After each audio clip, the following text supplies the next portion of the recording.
حضرت انس رضی اللہ عنہ سے روایت ہے کہ نبی کریم صلی اللہ علیہ وسلم نے فرمایا، اللہ تعالیٰ قیامت کے دن اسی طرح جیسے ہم دنیا میں جمع ہوتے ہیں مومنوں کو اکٹھا کرے گا۔ وہ گرمی وغیرہ سے پریشان ہو کر کہیں گے، کاش ہم کسی کی سفارش اپنے مالک کے پاس لے جاتے تاکہ ہمیں اپنی اس حالت سے آرام ملتا۔ چنانچہ سب مل کر آدم علیہ السلام کے پاس آئیں گے، ان سے کہیں گے، آدم علیہ السلام، آپ لوگوں کا حال نہیں دیکھتے کس بلا میں گرفتار ہیں۔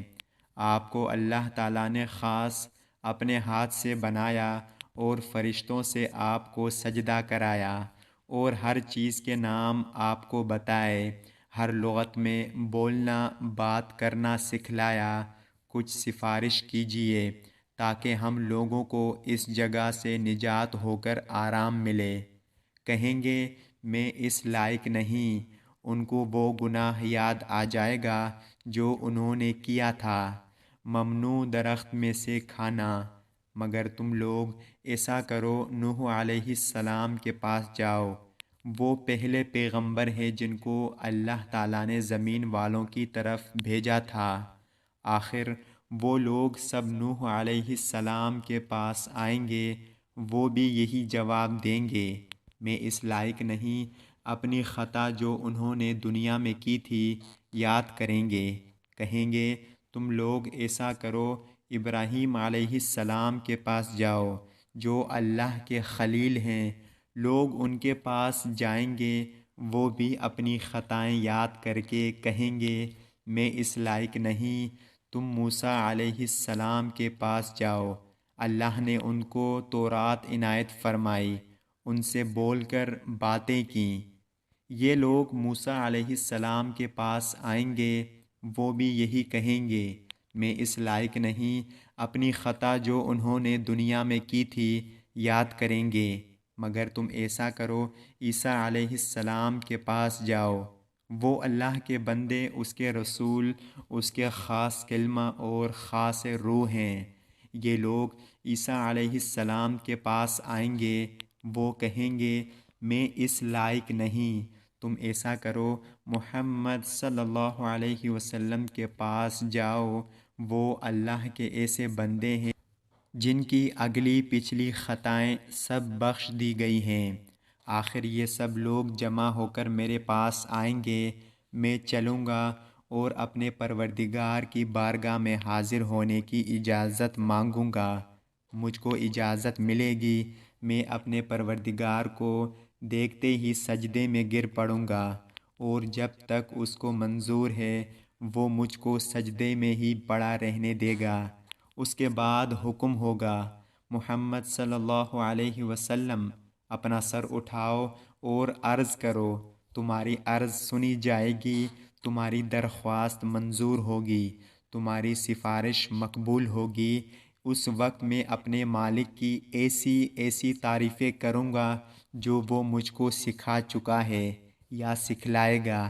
پھر لوگوں کی سفارش شروع کر دوں گا۔ سفارش کی ایک حد مقرر کر دی جائے گی، میں ان کو بہشت میں لے جاؤں گا، پھر لوٹ کر اپنے پروردگار کے پاس حاضر ہوں گا اور اس کو دیکھتے ہی سجدے میں گر پڑوں گا۔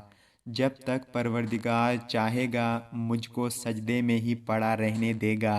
اس کے بعد ارشاد ہوگا، محمد صلی اللہ علیہ وسلم، اپنا سر اٹھاؤ، جو تم کہو گے سنا جائے گا اور سفارش کرو گے تو قبول ہوگی۔ پھر میں اپنے پروردگار کی ایسی تعریفیں کروں گا جو اللہ نے مجھ کو سکھلائیں یا سکھلائے گا۔ اس کے بعد سفارش کر دوں گا، لیکن سفارش کی ایک حد مقرر کر دی جائے گی، میں ان کو بہشت میں لے جاؤں گا، پھر لوٹ کر اپنے پروردگار کے پاس حاضر ہوں گا، اس کو دیکھتے ہی سجدے میں گر پڑوں گا، جب تک پروردگار چاہے گا مجھ کو سجدے میں پڑا رہنے دے گا۔ اس کے بعد ارشاد ہوگا، محمد صلی اللہ علیہ وسلم، اپنا سر اٹھاؤ، جو تم کہو گے سنا جائے گا اور سفارش کرو گے تو قبول ہوگی۔ پھر میں اپنے پروردگار کی ایسی تعریفیں کروں گا جو اللہ نے مجھ کو سکھلائیں یا سکھلائے گا۔ اس کے بعد سفارش شروع کر دوں گا، لیکن سفارش کی ایک حد مقرر کر دی جائے گی۔ میں ان کو بہشت میں لے جاؤں گا، پھر لوٹ کر اپنے پروردگار کے پاس حاضر ہوں گا۔ عرض کروں گا، یا پاک پروردگار، اب تو دوزخ میں ایسے ہی لوگ رہ گئے ہیں جو قرآن کے بموجب دوزخی میں ہمیشہ رہنے کے لائق ہیں، یعنی کافر اور مشرک۔ انس رضی اللہ عنہ نے کہا، نبی کریم صلی اللہ علیہ وسلم نے فرمایا کہ دوزخ سے وہ لوگ نکال لیے جائیں گے جنہوں نے دنیا میں لا الہ الا اللہ کہا ہوگا اور ان کے دل میں ایک جو برابر ایمان ہوگا۔ پھر وہ لوگ بھی نکال لیے جائیں گے جنہوں نے لا الہ الا اللہ کہا ہوگا اور ان کے دل میں گیہوں برابر ایمان ہوگا۔ گیہوں جب سے چھوٹا ہے، پھر وہ بھی نکال لیے جائیں گے جنہوں نے لا الہ الا اللہ کہا ہوگا اور ان کے دل میں چیونٹی برابر ایمان ہوگا۔ حضرت ابو ہریرہ رضی اللہ عنہ نے بیان کیا کہ اللہ کے نبی سلیمان علیہ السلام کی 60 بیویاں تھیں، تو انہوں نے کہا کہ آج رات میں تمام بیویوں کے پاس جاؤں گا اور ہر بیوی حاملہ ہوگی اور پھر ایسا بچہ جنے گی جو شہسوار ہوگا اور اللہ کے راستے میں لڑے گا۔ چنانچہ وہ اپنی تمام بیویوں کے پاس گئے، لیکن صرف ایک بیوی کے یہاں بچہ پیدا ہوا اور وہ بھی ادھورا۔ نبی کریم صلی اللہ علیہ وسلم نے فرمایا کہ اگر سلیمان علیہ السلام نے انشاءاللہ کہہ دیا ہوتا تو پھر ہر بیوی حاملہ ہوتی اور شہسوار جنتی جو اللہ کے راستے میں جہاد کرتا۔ اللہ تعالی ہم سب کو ان پیاری احادیث پر عمل کرنے کی توفیق عطا فرمائے، آمین یا رب العالمین۔ السلام علیکم ورحمۃ اللہ وبرکاتہ۔ آپ سب دیکھنے والوں کا بہت شکریہ۔